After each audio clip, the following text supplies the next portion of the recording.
ఓం నమో నారాయణాయ. ఆత్మబంధువులందరికీ నమస్కారం. శ్రీమదాంధ్ర భాగవతం 40వ భాగాన్ని మనం చెప్పుకుందాం. ఇప్పుడు నాభి ఒక కొత్త మార్గాన్ని ఆవిష్కరించాడు అన్నారు. యజ్ఞం చేత భక్తి చేత పరమేశ్వరుని కట్టి ఎలా తన కొడుకుగా తెచ్చుకోవచ్చో నిరూపించాడు. గృహస్థాశ్రమంలో ఉన్నవాడు ఏ స్థితిని పొందవచ్చో కూడా తెలియజేశాడు. ఆయన భగవంతుణ్ణి మోక్షం ఇమ్మని అడగలేదు. వృషభుడిని కొడుకుగా పొంది వైరాగ్య సంపత్తి చేత తాను మోక్షాన్ని పొందాడు. ఇది నాభి యొక్క వృత్తాంతం. వృషభుడు చాలా కాలం రాజ్యం చేసి వివాహం చేసుకున్నాడు. తర్వాత తన కుమారుల్ని పిలిచి రాజ్యం అప్పచెప్పి వెళ్ళిపోయే ముందు పిల్లలను పిలిచి ఒక మాట చెప్పాడు. వృషభుడి చరిత్ర వింటున్న వాళ్ళకి, చదువుతున్న వాళ్ళకి సాక్షాత్తుగా శ్రీ మహావిష్ణువు అనుగ్రహం కలుగుతుంది అని పెద్దలు చెబుతారు. కుమారులారా, కుక్క ఎన్ని కష్టాలు పడుతోందో అత్యంత పవిత్రమైన ఉపాధిని పొందిన మనిషి కూడా అన్ని కష్టాలు పడుతున్నాడు. దేనివల్ల తెలుసా? ఎందుకంటే కామం చేత కష్టాలు పడుతున్నాడు. కామం అంటే కేవలం స్త్రీ పురుష సంబంధమైన కామమే కాదు. కామము అంటే కోరిక. ఏ కోరికైనా అది కామం కిందకే వస్తుంది. మరి ఆ కోరికకి ఒక లక్షణం ఉంటుంది. ఇది లోపల అంధత్వాన్ని ఏర్పాటు చేస్తుంది. మీరు ఒక కోరికకి లొంగారనుకోండి, ఒక పరిమితమైన కోరిక పెట్టుకుని మీ శక్తిని దృష్టిలో పెట్టుకుని అక్కడ వరకు ప్రయాణం చేయటం గృహస్థాశ్రమంలో దోషం కాదు. కానీ వాళ్ళను చూసి వీళ్ళను చూసి అలవి కాని కోరికను పెంచుకుంటున్నారనుకోండి, ఆ కోరిక మిమ్మల్ని బంధిస్తుంది. అప్పుడు ధర్మం గాడి తప్పవచ్చు. లేకపోతే ఉండవలసిన దానికన్నా అనవసరమైన దానికి తిరగడంలో మీరు చేయవలసిన ఈశ్వరారాధన మీరు వదులుకుంటున్నారు. కాబట్టి కోరికలు మిమ్మల్ని బంధించి వేసి కళ్ళల్లో ధూళి పోసి కనపడకుండా చేస్తాయి. అప్పుడు మనిషి కుక్క కన్నా హీనమైపోతాడు. అందరి చేత చీ అనిపించుకుంటాడు. కామాన్ని అదుపు చేయి. మనసులో ధారణ ఉండాలి, పూనిక ఉండాలి.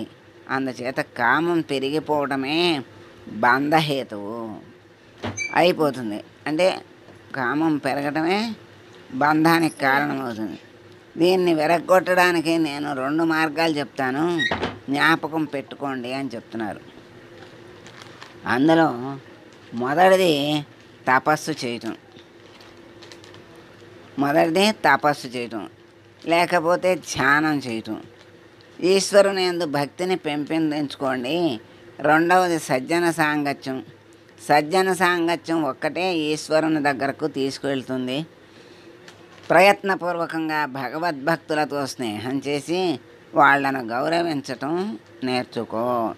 క్రమక్రమంగా అంతటా ఈశ్వరుణ్ణి చూడటం నేర్చుకుంటే నేను నాది అనే భావన విడిచిపెట్టి వెళ్ళిపోతుంది అని బిడ్డలకి చెప్పి నేను బయలుదేరుతున్నాను అని చెప్పి బయలుదేరి వెళ్ళిపోతుంటే ఆయన రూపాన్ని చూసి ఏమి అందగాడు అని ప్రజలంతా మోహాన్ని పొందారు. ఆయన మాత్రం మాట్లాడకుండా వెళ్ళిపోతున్నాడు. స్నానం లేదు, ఒళ్ళంతా ధూళి పట్టేసింది. ఇంతకు పూర్వం వృషభుడిని చూసిన వాళ్ళు ఇప్పుడు ఆయన్ను చూసినా గుర్తుపట్టలేనంతగా మారిపోయాడు. అలా వెళ్ళిపోయి చాలా కాలానికి అజగర వ్రతము అని ఒక చిత్రమైన వ్రతం పట్టాడు. అజగరం అంటే కొండ చిలువ ఎలా భూమి మీద పడిపోయి ఉండిపోతుందో అలా ఒక చోట భూమి మీద పడిపోయి ఉండిపోయాడు.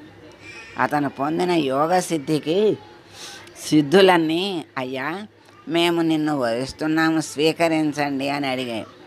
నాకు ఈ సిద్ధులు అక్కర్లేదు అని వెళ్ళిపోమన్నాడు.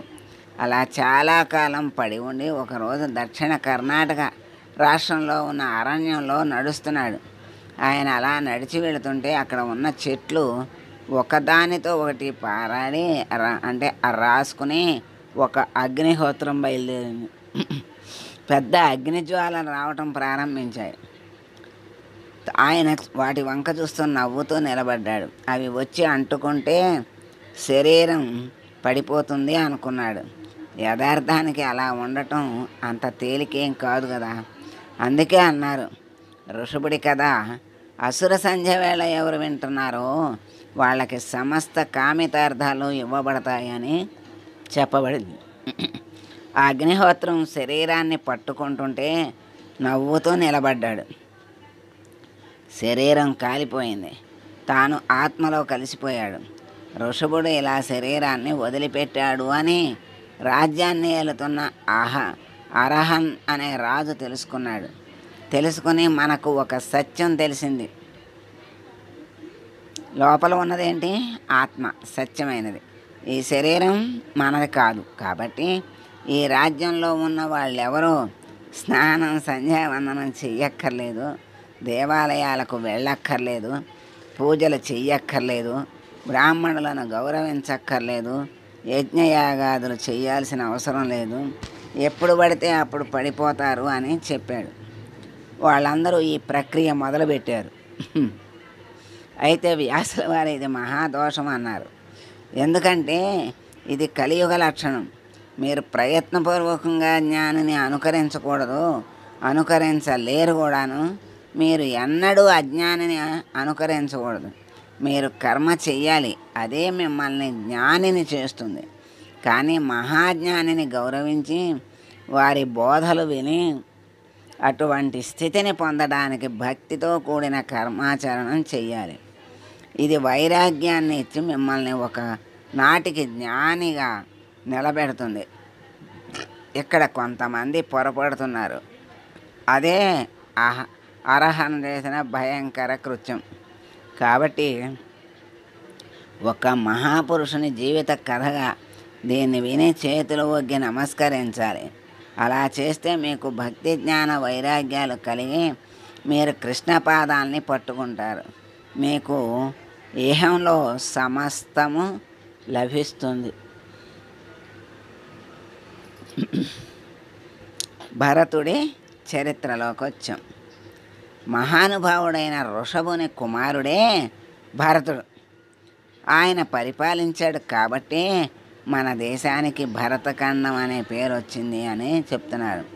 ఆయన విశ్వరూపుడు అనే ఆయన కుమార్తె పంచజనిని వివాహం చేసుకుని సుమతి, రాష్ట్రభృత్తు, సుదర్శనుడు, ఆచరణుడు, ధూమ్రకేతువు అనే 5 బిడ్డల్ని కన్నాడు. ఆయన భక్తి వైరాగ్యాలతో కొన్ని వేల సంవత్సరాలు భరతఖండాన్ని పరిపాలించాడు. ఆయనలా పరిపాలించిన వాళ్ళు ఇంకొకళ్ళు లేరు. కాబట్టి భారతదేశానికి భరతఖండం అనే పేరు వచ్చింది. ఆయన ఒకరోజు అనుకున్నాడు, ఇలా ఎంతకాలం రాజ్యం చేస్తాను, ఇక్కడి నుండి బయలుదేరి పులహాశ్రమానికి వెళ్ళిపోతాను. అక్కడ గండకీ నది ప్రవహిస్తోంది, అక్కడ సాలగ్రామాలు దొరుకుతూ ఉంటాయి, నేను అక్కడికి వెళ్ళి తపస్సు చేస్తాను అని బయలుదేరి తపస్సు చేయటానికి వెళ్ళిపోయాడు. శ్రీమన్నారాయణని ఆరాధన చేస్తూ ఉండేవాడు. ఇలా ఉండగా ఒకరోజు తెల్లవారుజామునే సూర్యమండలాంతర్వర్తి అయిన నారాయణ దర్శనం తెల్లవారిన తర్వాత జరుగుతుందనే ఉద్దేశంతో నదీ స్నానం కొరకని చీకటి ఉండగానే వెళ్ళి స్నానం చేసి నది ఒడ్డున కూర్చుని జపం చేసుకుంటున్నారు. ఆ సమయంలో ఒక చిత్రమైన సంఘటన జరిగింది. అక్కడికి నిండు చూలాలైన ఒక లేడీ పరిగెత్తుకుంటూ వచ్చింది. ఇంతలో అక్కడే అరణ్యంలో సింహం ఒకటి అరణ్యం బద్దలైపోయేటట్లు గర్జించింది. సింహం అరుపు విని నిండు గర్భిణి అయిన లేడీ భయపడిపోయి నీటిలోకి దూకేసింది. వెంటనే దానికి ప్రసవమై ఒక లేడీ పిల్ల పుట్టింది. లేడీ వరదలో కొట్టుకుపోయింది. దాన్ని భరతుడు చూడలేక గబగబా వెళ్ళి ఆ పిల్లను తెచ్చాడు. అయ్యో తల్లి మరణించిందే అనుకుని ఈ లేడీ పిల్లను ఆశ్రమంలో తన పక్కన పెట్టుకున్నాడు.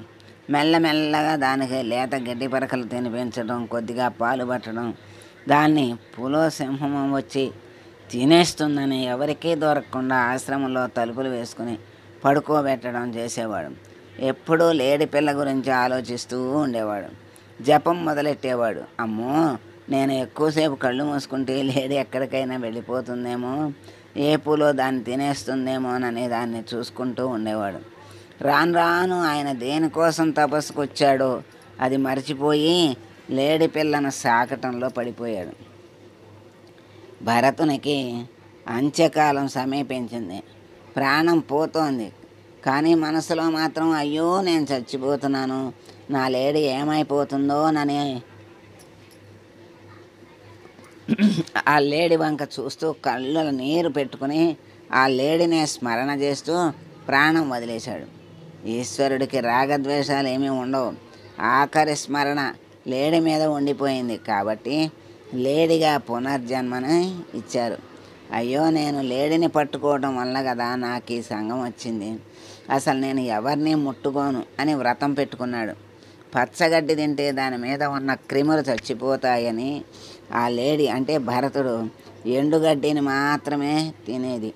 అంత విచిత్రమైన వ్రతం పెట్టుకుని పూర్వజన్మలో ఎక్కడ ప్రాణం విడిచాడో ఆ పులహాశ్రమానికి వచ్చాడు. ఆ లేడి లోపల ఎప్పుడూ నారాయణ స్మరణం చేసుకుంటూ అలా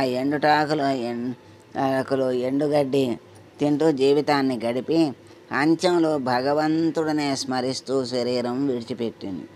కానీ మోక్షం పొందడానికి మళ్ళా మనుష్య శరీరంలోకి రావాలి. ఈసారి అంగీరసుడు అనే ఒక బ్రహ్మజ్ఞాని కడుపున పుట్టాడు. ఇది మనకి 40వ భాగంలో తెలియజేసిన అద్భుతమైన అపురూపమైన కథ. భరతుడు గొప్ప తపస్వి అయిన మోహంలో, ఆ లేడి మోహంలో అంటే దాని రక్షణలో మనస్సు దాని మీదకి వెళ్ళిపోయి మళ్ళీ లేడి రూపాన్ని పొంది అంతటి వాడు కనుక పూర్వజన్మ సుకృతం ఉంది కనుక ఈ జన్మలో మళ్ళీ నారాయణుని స్మరిస్తూ ఆ తర్వాత మరి ప్రాణాల్ని విడిచాడు. మరి విడిస్తే మరి మోక్షం రావాలి అంటే లేడి జన్మలో నుంచి మోక్షం రాదు, మళ్ళీ మనుష్య జన్మకే ముక్తి వస్తుంది.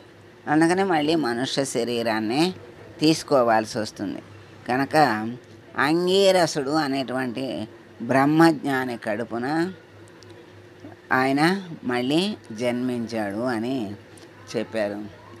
సర్వే జనా సుఖినో భవంతు. ఓం తత్సత్.